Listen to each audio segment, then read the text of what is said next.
কিছু কিছু নক্ষত্র স্বল্প সময়ের জন্য আসলেও মানুষের মনে সারা জীবনের মতো দাগ রেখে যায়। সেই প্রিয় মুখ ভাঁজ করা শাড়িতে চিরায়ত বাঙালি মেয়ে, অজানা প্রেমিকের খোঁজে পেরেশান। হঠাৎ বৃষ্টি সিনেমায় প্রিয়াঙ্কা হাজির হয়েছিলেন এমনই এক রূপে।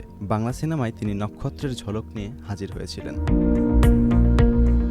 প্রিয়াঙ্কা ত্রিবেদী 1996 সালে মিস ক্যালকাটা নির্বাচিত হয়েছিলেন। ছোটবেলা থেকেই সিঙ্গাপুরে অনেকটা সময় কাটালেও পরে পড়াশোনা করেছেন ক্যালকাটা ইন্টারন্যাশনাল স্কুলে। মডেলিং দিয়ে ক্যারিয়ার শুরু করা এই অভিনেত্রী 1999 সালে হঠাৎ বৃষ্টি সিনেমার মাধ্যমে বড় পর্দায় অভিষিক্ত হন। পৌঁছে গিয়েছিলেন সব যুবকের অন্তরে।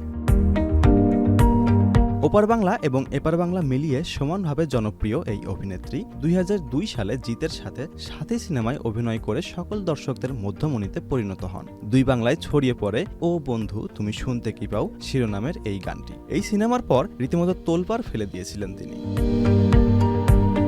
একের পর এক বাংলা, হিন্দি, তামিল, তেলেগু, কন্নড় মিলিয়ে প্রায় 12টি সিনেমায় অভিনয় করেন তিনি। 2011 সালের পর থেকে হঠাৎ করেই সিনেমা ইন্ডাস্ট্রি থেকে হারিয়ে যান এই অভিনেত্রী।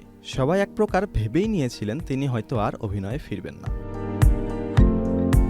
বর্তমানে দক্ষিণী সিনেমার জনপ্রিয় অভিনেতা উপেন্দ্রর ঘরণী তিনি। স্বামী, সংসার এবং 2 সন্তান নিয়ে সুখেই দিন কাটাচ্ছেন প্রিয়াঙ্কা উপেন্দ্র।